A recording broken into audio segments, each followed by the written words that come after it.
Igor Dyatlov's journal recovered from the tent contained a final entry dated February 1st reading, "We now know what they, and nothing more." Soviet investigators sealed the journal as classified evidence on March 4th, 1959, exactly 3 hours after it was photographed. The lead investigator, Lev Ivanov, was removed from the case on May 15th and transferred to a regional office 400 kilometers away. Ivanov's handwritten notes from the investigation disappeared from the regional archive between May 16th and May 23rd, 1959. The autopsy photographs of Lyudmila Dubinina were reclassified on June 2nd with a notation stating national security concerns.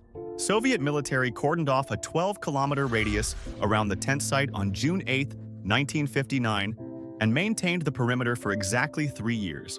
Local Mansi hunters reported that military personnel excavated something from the ravine site between June 10th and June 14th. The final official report was typed on June 28, 1959, and contained 4 pages, 3 of which remain classified as of 2024. The single unclassified page stated that the hikers died from a compelling unknown force and recommended the case be permanently closed. The case was officially closed on July 2, 1959, exactly 153 days after the hikers entered the mountains. All physical evidence was transferred to a secure facility in Sverdlovsk on July 9th in 3 locked metal cases. The families of the deceased were prohibited from viewing the bodies during the funeral on March 9th, 1959, and the caskets remained sealed.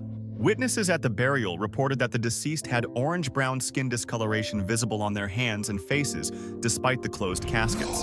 The burial site at Mikhailovskoye Cemetery was placed under surveillance for 6 months following the funeral. Semyon Zolotaryov's personal effects were returned to his sister in August 1959, except for his camera, which was listed as lost.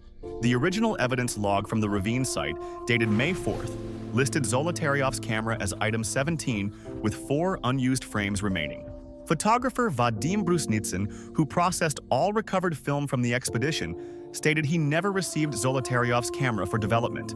The evidence inventory was amended on June 12th to remove all reference to item 17 without explanation. When the case files were declassified in 1990, the photograph inventory contained images from 5 cameras, but Zolotaryov's was not among them.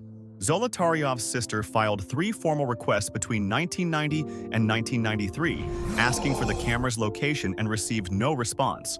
In 2019, the Russian Prosecutor General's office reopened the investigation and concluded within 4 months that an avalanche caused all 9 deaths. The 2019 investigation made no mention of Zolotaryov's missing camera or the 4 unused frames documented in the original evidence log.